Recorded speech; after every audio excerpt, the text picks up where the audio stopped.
రాజమహేంద్రవరంలో 5 మృతికి పలువురు అస్వస్థతకు గురైన కల్తీపాల సంఘటనకు కారకుడైన గణేష్ పై పోలీసులు హత్య కేసును నమోదు చేశారు.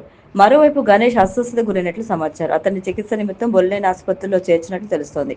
గణేష్ కోరుకొండ మండలం నరసాపురం గ్రామంలో వరలక్ష్మి డైరీ నిర్వహిస్తున్నాడు. దాని ద్వారానే రాజమహేంద్రవరంలోని చౌడేశ్వరి నగర్, స్వరూప్ నగర్ ప్రాంతాలకు చెందిన వారికి పాలు సరఫరా చేస్తున్నాడని పోలీసులు అధికారుల విచారణలో తేలింది.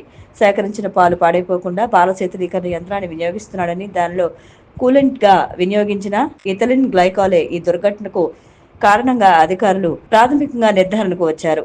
ఫిబ్రవరి 15న శీతలీకరణ యంత్రం నుంచి ఇథిలిన్ గ్లైకాల్ లీకై కలవడం వల్లే కిడ్నీ సమస్యలకు దారితీసిందని అనుమానిస్తున్నారు. సాధారణంగా పాలు, ఇతర ఆహార ఉత్పత్తుల శీతలీకరణకు ప్రొపైలిన్ గ్లైకాల్ అనే రసాయనాన్ని వినియోగిస్తారు.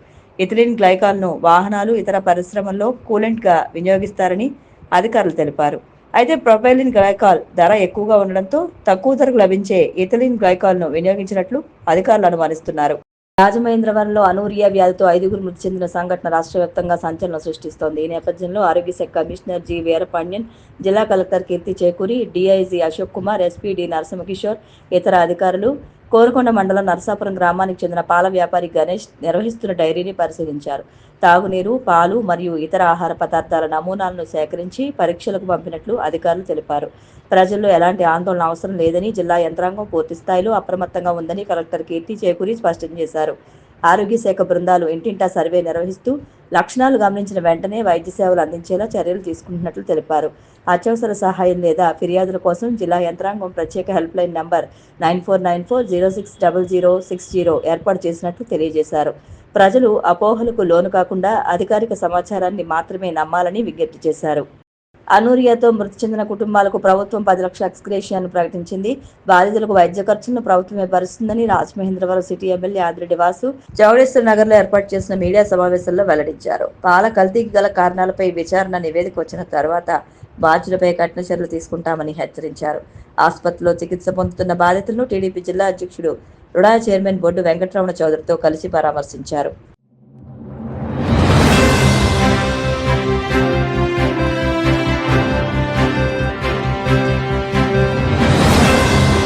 నమస్కారం, మీరు చూస్తున్నది సిసిసి డిజిటల్ 230 న్యూస్ బులెటిన్. ఈనాటి వార్తలకు ముందుగా ముఖ్యాంశాలు. గ్రామీణ డాక్ సేవకుల సేవలు అమూల్యమని సీఎం చంద్రబాబు ఉద్ఘాటన. కేంద్ర మంత్రులు జ్యోతిరాదిత్య సింధియా, పెమ్మసాని చంద్రశేఖర్ సమర్థతపై ప్రశంసలు.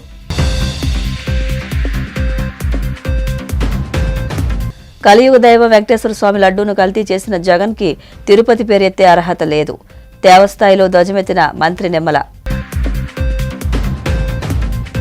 హిందువుల మనోభావాలంటే వైసీపీ నేతలకు లెక్కే లేదన్న టీడీపీ రాష్ట్ర అధ్యక్షుడు పల్లా. దేవదేవుణ్ణి కూడా రాజకీయాలకు వాడుకునే స్థాయికి దిగజారని ఆగ్రహం. తిరుమల శ్రీవారిని దర్శించుకున్న కేంద్ర మంత్రి శివరాజ్ సింగ్ చౌహాన్. ఆలయ మర్యాదలతో స్వాగతం పలికిన అధికారులు. టెక్నాలజీ ఎంత అభివృద్ధి సాధించినా, ఆర్టిఫిషియల్ ఇంటెలిజెన్స్ వంటివి అందుబాటులోకి వచ్చినా గ్రామీణ ప్రాంతాల్లో మానవత స్పర్శతో సేవలు అందించే గ్రామీణ డాక్ సేవకులకు ప్రత్యామ్నాయం లేదని ముఖ్యమంత్రి చంద్రబాబు స్పష్టం చేశారు.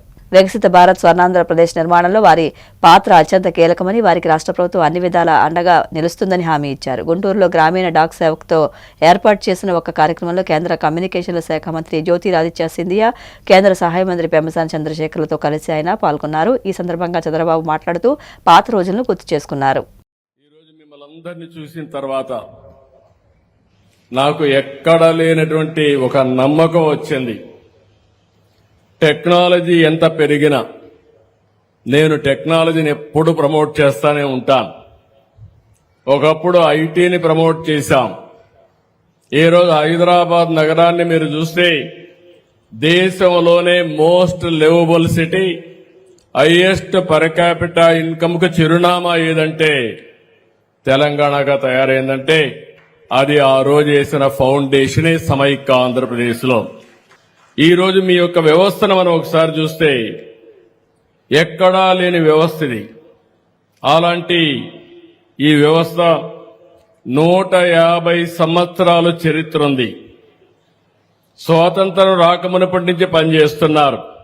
ఈవెన్ దేశ స్వాతంత్ర పోరాటంలో పరోక్షంగా కీలక పాత్ర పోషించారు. స్వాతంత్ర సమర యోధుల మధ్య లేఖలు, పత్రికలు చేరవేయడం, వారెవరైనా అందించే ఆర్థిక సహాయాన్ని అందజేయడం, మనీ ఆర్డర్ ద్వారా అందజేయడం ఆ రోజు బ్యాంకులు ఉండేటివి కాదు. మేము చిన్నప్పుడంతా కూడా ఎవరు డబ్బులు పంపించినా మనీ ఆర్డర్ ద్వారా పంపిస్తే అది అందించినటువంటి వ్యక్తులు ఇక్కడుండే గ్రామీణ డాక్ సేవకులేనని చెప్పి కూడా నేను మీకు తెలియజేస్తున్నా. ఆ రోజు మీరు చూస్తే విలేజ్ లో అప్పుడప్పుడే టెలిఫోన్లు వచ్చాయి. కాఫర్ వైర్ ఉండేది. ప్రజలు దాన్ని కట్ చేసి మెల్ట్ చేసుకునేవాళ్లు. అంటే అమ్ముకుంటే దాని మీద ఎక్కువ లాభాలు వస్తాయని. అప్పుడు లైట్నింగ్ కాల్ ఉండేది, ఎమర్జెన్సీ కాల్ ఉండేది. లైట్నింగ్ కాల్ చేస్తే ఒక వారం రోజులు అయ్యేది. ఎమర్జెన్సీ కాల్ అంటే జీవితంలో ఎప్పుడు వచ్చేది కాదు.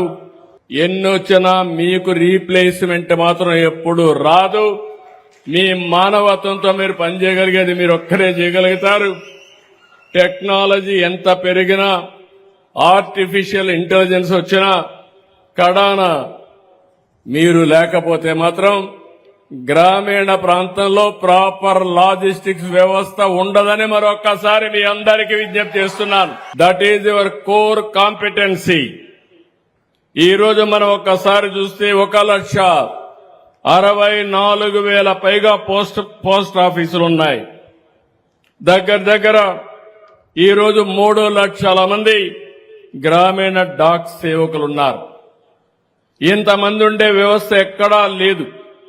మన రాష్ట్రంలో చూస్తే 9,100 పైగా పోస్ట్ ఆఫీసులున్నాయి. 17,000కు పైగా గ్రామీణ డాక్ సేవకులున్నారు. నేను సూపర్ 6 పెడితే ఈరోజు సూపర్ 6 సూపర్ హిట్ అయిందంటే దానికి కారణం మీరు. 33% డీబీటీ మీ ద్వారా జరిగింది. దానికి మనస్ఫూర్తిగా అభినందిస్తున్నాను. టెక్నాలజీ ఎంతున్నా మళ్లీ మీరు లేకపోతే ఆ టెక్నాలజీని మనం ప్రాపర్ గా ఉపయోగించుకునే పరిస్థితిలో కూడా ఉండం. అలాంటిది ఈరోజు బ్యాంకింగ్ సేవలు గాని, బీమా సేవలు గాని, డీబీటీ అనుసంధాన సేవలు, డిజిటల్ లైఫ్ సర్టిఫికెట్లు, పౌర సేవలు, ఈ కామర్స్, లాజిస్టిక్స్ సేవలన్నీ మీ ద్వారా అందుతున్నాయి. వైసీపీ అధినేత జగన్మోహన్ రెడ్డిపై మంత్రి నిమ్మల రామానాయుడు తీవ్ర ఆగ్రహం వ్యక్తం చేశారు. కలియుగ దైవ వెంకటేశ్వర స్వామి లడ్డూను కల్తీ చేసిన జగన్ కి తిరుపతి పేరు ఎత్తే అర్హత లేదని ధ్వజమెత్తారు. లడ్డూలో కలిసింది రసాయనాల మిశ్రమాలు తప్ప నెయ్యి లేదని సీబీఐ తన ఛార్జ్షీట్లో ప్రస్తావించిన ఏ మొహం పెట్టుకుని ఆయన ఇంకా మాట్లాడుతున్నారని మండిపడ్డారు. వెంకటేశ్వర స్వామి గారి యొక్క పేరు గాని, తిరుమల తిరుపతి గురించి గాని మాట్లాడేటువంటి నైతిక అర్హత ఈరోజు జగన్మోహన్ రెడ్డి గాని, వైఎస్ఆర్సీపీ పార్టీకి గాని లేదు అని చెప్తూ ఉన్నా. ఎందుకంటే మీరందరూ కూడా చూసారు, ఏదైతే మొన్న సిబిఐ ఛార్జ్ షీట్ సాక్షాత్తు అత్యంత పవిత్రమైనటువంటి ప్రసాదం లడ్డూలో నెయ్యి అనేదే లేదు, అది రసాయనాల మిశ్రమం అని చెప్పిన తర్వాత కూడా ఈ యొక్క జగన్మోహన్ రెడ్డి ఏ ముఖం పెట్టుకుని ఈవేళ వెంకటేశ్వర స్వామి గురించి మాట్లాడతారని చెప్పి ఈవేళ ప్రశ్నిస్తూ ఉన్నా. సాక్షాత్తు సిబిఐ చెప్పింది ఛార్జ్ షీట్ లో 240 కోట్ల రూపాయలు కుంభకోణం లడ్డూ ప్రసాదంలో జరిగిందని చెప్పిన తర్వాత కూడా జగన్మోహన్ రెడ్డి ఏ ముఖం పెట్టుకుని ఈవేళ వెంకటేశ్వర స్వామి గురించి మాట్లాడతాడని చెప్పి అడుగుతున్నా. సాక్షాత్తు నీ బాబాయి సుబ్బారెడ్డి సైతం లడ్డూలో కల్తీ జరిగిందని ఒప్పుకున్న తర్వాత కూడా ఏ ముఖం పెట్టుకుని ఈ రోజు జగన్మోహన్ రెడ్డి మాట్లాడతాడు వెంకటేశ్వర స్వామి గురించి? నైతిక అర్హత ఎక్కడుందని చెప్పి ప్రశ్నిస్తూ ఉన్నా. నెయ్యి అనేదే లేకుండా రసాయనాల మిశ్రమం తయారైనటువంటి అటువంటి టెండర్లకు సంబంధించి నిబంధనలను అడ్డకోలుగా నిబంధనలు ఎందుకు సడలించారో ఈవేళ జగన్మోహన్ రెడ్డి ఈవేళ సమాజానికి చెప్పవలసినటువంటి అవసరం ఉంది.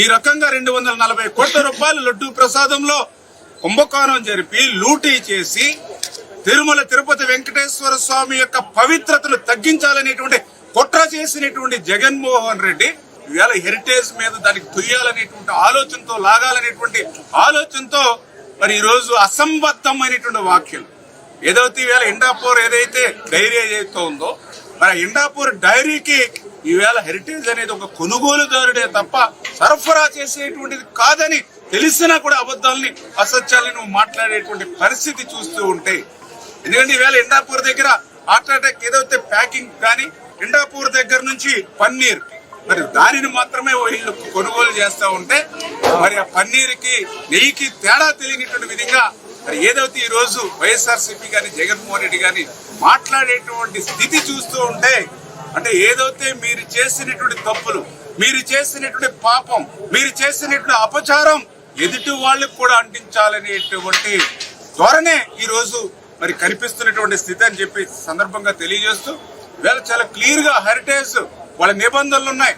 ఎక్కడ కూడా దేవాలయాలకు గాని ఎక్కడ కూడా ఏ ప్రభుత్వానికి కూడా హెరిటేజ్ నుంచి ఏ విధమైనటువంటి సరఫరా చేయకూడదని వాళ్ళ రూల్స్ వాళ్ళ నిబంధనలు ఉన్నటువంటి స్థితిలో కూడా ఇటువంటి అబద్ధాలని అసత్యాలని ఏదైతే చెప్పాలనేటువంటి ప్రయత్నం వైసీపీ చేస్తుందని అంటే తాను చేసినటువంటి మహాకారం ఏదైతే ఉందో, మహాపాపం ఏదైతే ఉందో, ఆ అపచారం ఏదైతే ఉందో ఎదుటి వ్యక్తికి అంటించాలనేటువంటి తాపత్రయమే ఇక్కడ కనిపిస్తున్నటువంటి పరిస్థితి. ఆంధ్రప్రదేశ్ రాష్ట్ర చరిత్రలోనే కాదు పార్లమెంటు చరిత్రలో సైతం దేవుని పటాలని మరి అందులో కూడా ముఖ్యంగా కలియుగ దైవం అనేటువంటి వెంకటేశ్వర స్వామి యొక్క పటాన్ని ఒక వస్తువు మాదిరిగా పార్లమెంట్ చరిత్రలో మొదటిసారిగా నిన్న మండలికి తీసుకురావడం కానీ అంటే ఒక వెంకటేశ్వర స్వామి కలియుగ దైవం అయినటువంటి ఆయన పటాన్ని ఒక పేపర్ మాదిరిగా, వెంకటేశ్వర స్వామి వారి యొక్క పటాన్ని ఒక ప్లే కార్డు మాదిరిగా నిన్న మండలిలో వాళ్ళ ఎవరైతే సభ్యులు చూసినటువంటి వైఖరి చూసి ప్రపంచం అంతా కూడా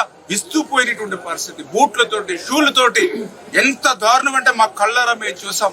ఒక ప్లే కార్డు మాదిరిగా, ఒక కాగితం మాదిరిగా వెంకటేశ్వర స్వామి పటాన్ని తీసుకురావడమే ఒక తప్పు, తెచ్చినటువంటి పటాన్ని కూడా ఒక పేపర్ మాదిరిగా చూస్తూ మరి వెళ్తూ కూడా ఆ టేబుల్స్ మీద పేపర్లని ప్లే కార్డులని ఇసిరినట్టుగానే ఆ పటాన్ని కూడా ఆ టేబుల్స్ మీద ఇసిరి బయటికి పోయారని అంటే మరి వెంకటేశ్వర స్వామి పట్ల గాని తిరుపతి తిరుమల పట్ల గాని వైఎస్ఆర్సీపీ అడుగుతూ ఉంది ఇవాళ జగన్మోహన్ రెడ్డిని కూడా వైఎస్ఆర్సీపీ పార్టీ వైఖరా అని చెప్పి ఈ రోజు ప్రశ్నిస్తూ ఉన్నారు. వైసీపీ అధ్యక్షుడు జగన్ ఆ పార్టీ నేతలకు దేవుడంటే భయం, భక్తి లేవని టీడీపీ రాష్ట్ర అధ్యక్షుడు పల్లా శ్రీనివాసరావు విమర్శించారు.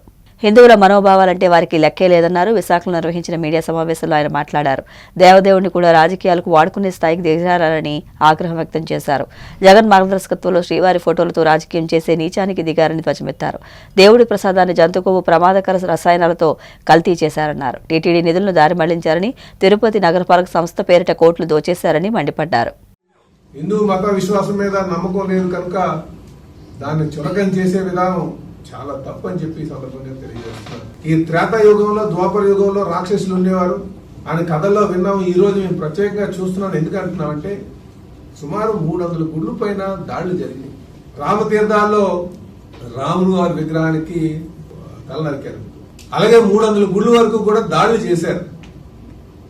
కానీ ఏ రోజైనా జగన్మోహన్ రెడ్డి గారు వచ్చి ఖండించారా? ఒకసారి చెప్పాలి. నామవాస్తుకైనా సరే ఒకసారైనా ఖండించారా అని అడుగుతున్నారు. ఖండించలేనటువంటి పరిస్థితిలో ఉండి వీళ్ళకి ఏమాత్రం లెక్క ఉందో ఒకసారి ప్రజలందరూ కూడా ఆలోచించాలని చెప్పి తెలియజేస్తున్నారు. కలితీనయ్య విషయాన్ని కప్పిపుచ్చుకోవడానికి వెంకటేశ్వర స్వామి పట్ల వీళ్ళు అపచారాలు చేస్తున్నారు. జోళ్లు వేసుకుని ఆ శాసన మండలిని వేదికగా అవమానపరచడం, ఇది హిందువులకు మనవాళ్ళకి అంటే లెక్కలేని విధానం, లెక్కలేనటువంటి విషయం చెప్పి సందర్భంగా తెలియజేస్తారు. వీళ్ళు అనేక విధాలుగా టీటీడీకి సంబంధించి తిరుమల తిరుపతి దేవస్థానానికి సంబంధించినటువంటి ఆ డబ్బులు ఏదో విధంగా వీళ్ళు డైవర్ట్ చేయడానికి అనేక ప్రయత్నాలు చేశారు. ఆ రోజు ఉన్నటువంటి ధార్మిక సంస్థలు కావచ్చు, బీజేపీ పార్టీ పెద్దలు కావచ్చు, జనసేన పార్టీ పెద్దలు కావచ్చు, అలాగే తెలుగుదేశం పార్టీ నాయకులు కావచ్చు, వీళ్ళందరూ కూడా కలిసి ఆ రోజు అడ్డుకున్నారు. లేకపోతే వెంకటేశ్వర స్వామికి సంబంధించినటువంటి అనేక వేల కోట్లు మీరు డైవర్ట్ చేసి ఉండేవారు. అయినప్పటికీ కూడా ఇంతమంది ఆ డబ్బులు కాపాడడానికి ప్రయత్నం చేస్తున్నప్పటికీ కూడా వీళ్ళు చిత్తూరు మున్సిపాలిటీ పేరున అనేక డబ్బులు వీళ్ళు దారి మళ్ళించారు, దోపిడీ చేశారు. ఇది డబ్బులు లూటీ చేయడానికి అనేక ప్రయత్నాలు చేశారు. ఎవరికైనా సరే దేవుడి డబ్బులు పట్టుకోవాలంటే ఒక భయం ఉంటుంది. అమ్మో ఏమవుతుందా అని, అదేమన్నా మన కొట్టేస్తుందా, లేకపోతే పిల్లలు కొట్టేస్తుందా, లేకపోతే ఇంకొకరికి ఎవరికో భయం ఉంటుంది. అలాంటి భయం ఏమాత్రం లేకుండా తిరుమల తిరుపతి దేవస్థానం యొక్క డబ్బులు డైవర్ట్ చేయడానికి ప్రయత్నం చేశారు. గుళ్ళ పైన దాడులు చేశారు. ఈరోజు నిసిగ్గుగా చెప్పులు వేసుకొని ఫోటో పట్టుకుంటే లేదు ఎక్కడ ఉన్నారు చూపించారు వైసీపీ నాయకులు. దీనికి ఏం సమాధానం చెప్పాలా? లైవ్ లో వస్తుంటే అవకాశం, వీడియోస్ అన్ని క్లియర్ గా కనిపిస్తుంటే, చెప్పులు వేసుకొని వాళ్ళు తిరుగుతుంటే, చెప్పులు వేసుకొని బూట్లు వేసుకొని ఆ బొమ్మల వెంకటేశ్వర స్వామి పటాన్ని పట్టుకొని తిరుగుతుంటే వాళ్ళు నిరసన తెలియజేస్తుంటే రాజకీయంగా వాడుకుంటే ఏం చెప్పాలి? తీవ్రంగా మేము ఖండిస్తున్నాం చెప్పి సందర్భంగా తెలియజేస్తున్నాం. అందుకే వీళ్ళకి 11 సీట్లకే అసెంబ్లీని అపహాసం చేస్తారు, 11 సీట్లకే పరిమితం చేస్తారని చెప్పి తెలియజేస్తున్నాం. ఏ ధార్మిక సంస్థలైనా సరే ఆ పవిత్రతను కాపాడుతూ ఎవరైనా సరే గుడి దర్శనానికి వెళ్తే ఆ మత విశ్వాసం పైన నమ్మకం ఉందని చెప్పేసి రాయాలా. ఒకవైపు నేను ఎందుకు ఈ మాట అంటే జగన్మోహన్ రెడ్డి గారికి హిందూ మతం పైన విశ్వాసం లేదు. ఆయన ప్రాక్టీస్ చేస్తుంది వేరే మతం. ఎప్పటికప్పుడు ఆయనకి ఒక చులకన భావం హిందువుల యొక్క మనోభావాల పట్ల, అలాగే హిందూ దేవతలంటే ఏమాత్రం లెక్కలేనితనం, భయం లేనితనం ఉందని చెప్పి తెలియజేస్తున్నాం. రాయలసీమ ప్రాంత ప్రయోజనాల విషయంలో ఎట్టి పరిస్థితుల్లోనూ రాజీ పడబోమని వైసీపీ రాష్ట్ర ప్రధాన కార్యదర్శి ఎస్వి సతీష్ కుమార్ రెడ్డి స్పష్టం చేశారు. భవిష్యత్తులో కరువు ముప్పును నివారించాలంటే రాయలసీమ ఎత్తిపోతల పథకం ఈ ప్రాంతానికి సరంజమని ఆయన పేర్కొన్నారు. కర్నూలు నగరంలోని వైసీపీ జిల్లా కార్యాలయంలో ఆయన మీడియా సమావేశంలో మాట్లాడారు. రాష్ట్ర ప్రభుత్వం వెంటనే మిగిలిపోయిన రాయలసీమ ఎత్తిపోతల పథకం పనులు యుద్ధ ప్రాతిపదికన పూర్తి చేయాలని డిమాండ్ చేశారు. జగన్మోహన్ రెడ్డి గారు ముఖ్యమంత్రిగా ఉన్నటువంటి 5 సంవత్సరాలు కూడా పుష్కలంగా వర్షాలు పడ్డాయి. నది జలాలు, నదీ ప్రవాహం బాగా వచ్చింది. ఈరోజు రాజశేఖర రెడ్డి గారు చేసినటువంటి ఆ పనుల వల్ల ఈ నీళ్ళన్నీ తీసుకొని పోయి అన్ని రిజర్వాయర్లో కూడా పెట్టుకోగలిగినాం.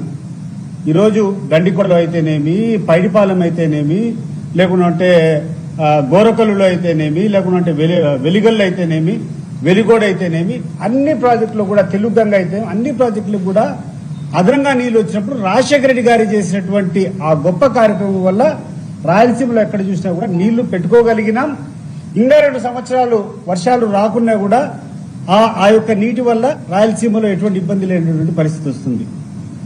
కానీ ఒకవేళ కంటిన్యూస్ గా డ్రౌట్ అనేది వస్తే 2-3 సంవత్సరాలు పూర్తిగా కృష్ణా నదిలో ప్రవాహం తగ్గిపోతే ఆ రోజు ఈ ప్రాంతాన్ని ఆదుకునేటువంటి ఏకైక కార్యక్రమం, ఏకైక project Rayalaseema lift irrigation project. ఎందుకంటే 800 అడుగుల నీటి మట్టం లెవెల్లోనే తెలంగాణకు సంబంధించినటువంటి అనేక నీటిపారుదల ప్రాజెక్టులు ఈరోజు నిర్మాణమై ఉన్నాయి. వాటితో పాటు ఈ హైడ్రో ఎలక్ట్రిసిటీ జనరేషన్ ఇవన్నీ వదిలిపెడితే దాదాపు రోజుకు 6 టీఎంసీల నీళ్లను తెలంగాణ ప్రభుత్వం వారు, తెలంగాణ వాళ్ళు వాడుకునేదానికి అవకాశం ఉంటుంది. మన ప్రాంతంలో నుంచి 840 దాటేంత వరకు ఒక చుక్క నీళ్లు కూడా మనం వాడుకునేదానికి అవకాశం ఉండదు. కాబట్టి ఈ ప్రాజెక్టు యొక్క ప్రాముఖ్యత ఉంటుంది. ఈరోజు కరువు పరిస్థితులు లేవు కాబట్టి, రాజశేఖర రెడ్డి గారు చేసేటువంటి ముందస్తు చర్యలు కాబట్టి, తీసుకున్నటువంటి చర్యల మూలంగా కాబట్టి ఎటువంటి ఇబ్బంది లేకుండా ఉంది. కానీ ఇబ్బంది ఏదైనా రాయలసీమకు భవిష్యత్తులో వస్తే కేవలం రాయలసీమ ప్రాంతానికి తాగేదానికి, ఆ తర్వాత అక్కడటువంటి పంటలు నిలబెట్టుకునేదానికి ఏకైక ప్రాజెక్టు ఈ రాయలసీమ ఎత్తిపోతల ప్రాజెక్టు. దాన్ని సత్వరం పూర్తి చేయాలా. లోపాయికారి అండర్స్టాండింగ్ ఈరోజు తెలంగాణ ప్రభుత్వంతో తెలంగాణ ముఖ్యమంత్రి గారు మాట్లాడుతున్నారు. నేను చంద్రబాబు నాయుడును ఒప్పించి క్లోజ్ డోర్ మీటింగ్స్ లో ఆయన ఒప్పించి ప్రాజెక్టు ఆపించిన అని చెప్పి తెలంగాణ ముఖ్యమంత్రి గారు మాట్లాడుతున్నారు. మరి అటువంటప్పుడు చంద్రబాబు నాయుడు దాని మీద స్పందించాల. ఎందు మూలంగా ఈ ప్రాజెక్ట్ ఆగిపోయింది? మరి రేవంత్ రెడ్డి గారు చెప్పినటువంటి మాటల్లో వాస్తవం ఉందా, లేకుండా ఉంటే ఏమైనా ఈ ప్రాంతం యొక్క ఇంట్రెస్ట్ అంతా కూడా తాకట్టు పెట్టాడా? ఇవన్నీ చెప్పకుండా 20 టీఎంసీల నీటి కోసం ఇంత యాగి చేస్తున్నారు ఈ వైఎస్ఆర్ కాంగ్రెస్ పార్టీ అని చెప్పేటువంటి దౌర్భాగ్యానికి ఈరోజు చంద్రబాబు నాయుడు గారు దిగారు. ప్రతి ఒక్కరూ అర్థం చేసుకోవాల్సింది, వర్షాలు బాగా పుష్కలంగా పడినప్పుడు, నీళ్లు సమృద్ధిగా అవైలబిలిటీ ఉన్నప్పుడు మనమే కూర్చొని ఈ నీళ్లతో ఏం చేస్తాం అని చెప్పి డ్రైన్ అవుట్ చేస్తాం. ఆ నీటిని బయటికి పంపించే పని మనమే చేస్తాం. కొన్ని వేల టీఎంసీలు గోదావరి నుంచి ప్రతి సంవత్సరము సముద్రం పాలైతాయి. కృష్ణానది నుంచి కూడా ఈ సంవత్సరము, పోయిన సంవత్సరము కొన్ని 100 టీఎంసీలు నీకు కృష్ణా ఆనకట్ దాటి ఈరోజు బే ఆఫ్ బెంగాల్లో కలిసినటువంటి సందర్భం చూస్తున్నాం. ఇప్పుడేం ప్రాబ్లం రాదు. నియోజకవర్గంలోని సోషల్ వెల్ఫేర్ హాస్టళ్ల సమస్యలను అసెంబ్లీలో ఉంగుటూరు ఎమ్మెల్యే పచ్చమట్ల ధర్మరాజు ప్రస్తావించారు. గుండుగొలను హాస్టల్ నూతన భవనానికి 3.8 కోట్లు మంజూరైనట్లు తెలిపారు. ఉంగుటూరు నియోజకవర్గంలో మొత్తం 12 సోషల్ వెల్ఫేర్ హాస్టల్స్ ఉండగా నారాయణపురం, కైకరం, భీమడోలు, గణపవరం హాస్టళ్లు శిథిలావస్థలో ఉన్నాయని పేర్కొంటూ మిగిలిన వాటికి మౌలిక వసతులు కల్పించాలని కోరారు. వలసనపల్లి డాక్టర్ బిఆర్ అంబేద్కర్ గురుకుల పాఠశాలకు కొత్త భవనాలు అవసరమని తెలిపారు. మంత్రి డోలా బాలవీరాంజనేయ స్వామి స్పందిస్తూ మరమ్మతులకు 89 లక్షలు మంజూరు చేసినట్లు, నారాయణపురం, భీమడోలు, గణపవరం, కైకరం వసతి గృహాలను పరిశీలించి అవసరమైన చోట మరమ్మతులు, నిర్మాణాలు పూర్తి చేస్తామని హామీ ఇచ్చారు. ధర్మరాజు గారు. ధన్యవాదాలు అధ్యక్ష. ఉంగుటూరు నియోజకవర్గంలో మొదటి ప్రశ్నకి లేదని చెప్తున్నారు. అంటే అక్కడ హాస్టళ్ళు 4 హాస్టళ్ళు పూర్తిగా శిథిలావస్థలో ఉన్నాయి అధ్యక్ష. ఒకటి నారాయణపురం, కైకరం, భీమడోలు, గణపవరం ఉమెన్ హాస్టల్లో చాలా దారుణంగా ఉంది. అంటే గత ప్రభుత్వం చేసిన నిర్లక్ష్యానికి హాస్టల్ కూడా శిథిలావస్థలో చేరుకున్నాయి. అక్కడ విద్యార్థులకు కూడా చాలా ఇబ్బందికరంగా ఉంది. దాన్ని త్వరగా పూర్తి చేయాలని, అలాగే 7 హాస్టల్లో మౌలిక వసతులు కూడా లేవు. అవన్నీ కూడా నేను ప్రత్యేకించి అక్కడికి వెళ్ళి చూసి వచ్చాను అధ్యక్ష. వాటిలో కూడా ఆ మౌలిక వసతులను కూడా ఏర్పాటు చేయాలని మీ ద్వారా మంత్రి గారిని కోరుతున్నాను అధ్యక్ష. అలాగే ఉంగుటూరు నియోజకవర్గంలో డాక్టర్ బిఆర్ అంబేద్కర్ గురుకుల రెసిడెన్షియల్ పాఠశాల గత వర్షాకాలం కుంగిపోయింది అధ్యక్ష. దాన్ని కూడా కొత్త భవనం నిర్మించాలని మీ ద్వారా మంత్రి గారిని కోరుతున్నాను అధ్యక్ష. వీటిలన్నిటిని ఎప్పటిలాగా పూర్తి చేయగలమో మీ ద్వారా మంత్రి గారు తెలియజేయాలని కోరుతున్నాను అధ్యక్ష. ధన్యవాదాలు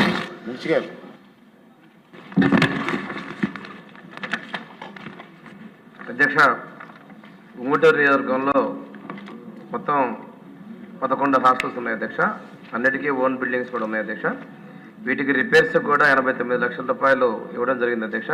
ఇప్పుడు గౌరవ సభ్యులు చెప్పినటువంటి నారాయణపురం, భీమటోలు, గణపవరం, కైకరాల కూడా ఒకసారి వెరిఫై చేసి ఏదైనా రిపేర్స్కి అవసరం అయితే తప్పనిసరిగా పూర్తి చేస్తాం అధ్యక్ష. అదేవిధంగా ఉంగుటూరు రెసిడెన్షియల్ స్కూల్ కూడాను ఈ మధ్యనే మనకి బడ్జెట్లో కూడా గ్రాంట్స్ వచ్చాయి అధ్యక్ష శాసకి నుంచి. అది ఈ సమ్మర్ హాలిడేస్లో అది పూర్తి చేయడం జరుగుతుంది అధ్యక్ష. ఇంతేకాకుండా అధ్యక్ష, మన ప్రభుత్వం వచ్చిన తర్వాత గౌరవ ముఖ్యమంత్రి శ్రీ నారా చంద్రబాబు నాయుడు గారు పేద విద్యార్థులు మంచి ఉన్నత స్థితిలో ఉండాలి, వారి జీవన ప్రమాణాలు మెరుగుపడాలని చెప్పేసి బడ్జెట్లో ఎప్పుడూ లేని విధంగా రిపేర్స్కి, కొత్త బిల్డింగ్స్కి వీటన్నిటికీ కూడా మనకి గ్రాంట్స్ బడ్జెట్ ఇవ్వడం జరిగింది అధ్యక్ష. తప్పనిసరిగా అవసరమైన చోట న్యూ బిల్డింగ్స్ కూడా నిర్మించేందుకు చర్యలు తీసుకుంటాం అధ్యక్ష.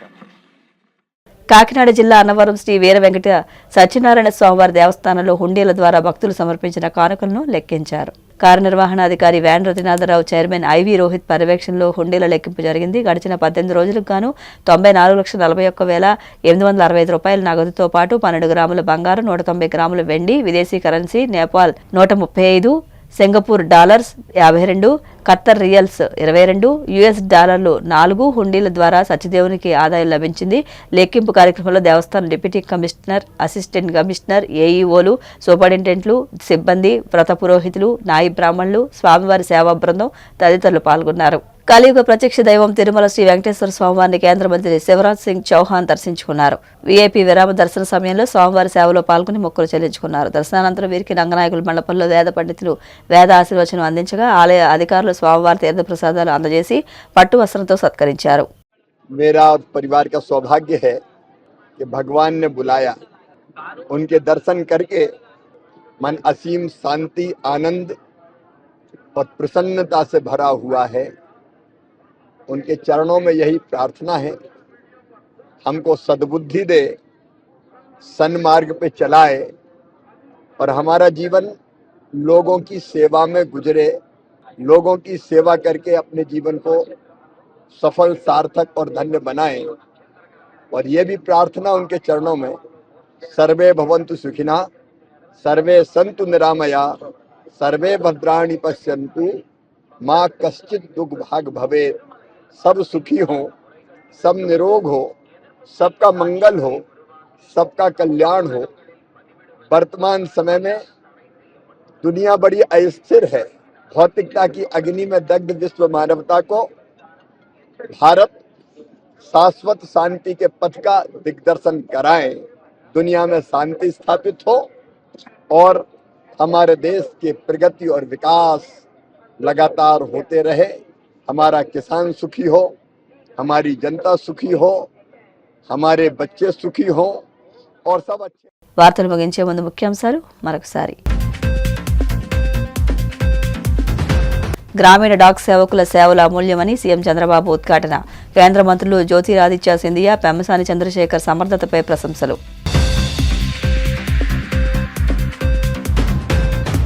కలియుగ దైవం వెంకటేశ్వర స్వామి లడ్డూను కల్తీ చేసిన జగన్ కి తిరుపతి పేరెత్తే అర్హత లేదు. దేవస్థాయిలో ధ్వజమెత్తిన మంత్రి నిమ్మల. హిందువుల మనోభావాలంటే వైసీపీ నేతలకు లెక్కే లేదన్న టీడీపీ రాష్ట్ర అధ్యక్షుడు పల్లా. దేవదేవుణ్ణి కూడా రాజకీయాలకు వాడుకునే స్థాయికి దిగజారని ఆగ్రహం. తిరుమల శ్రీవారిని దర్శించుకున్న కేంద్ర మంత్రి శివరాజ్ సింగ్ చౌహాన్. ఆలయ మర్యాదలతో స్వాగతం పలికిన అధికారులు. CCC డిజిటల్ 230 న్యూస్ బులెటిన్ ఇంతటితో సమాప్తం. నమస్కారం.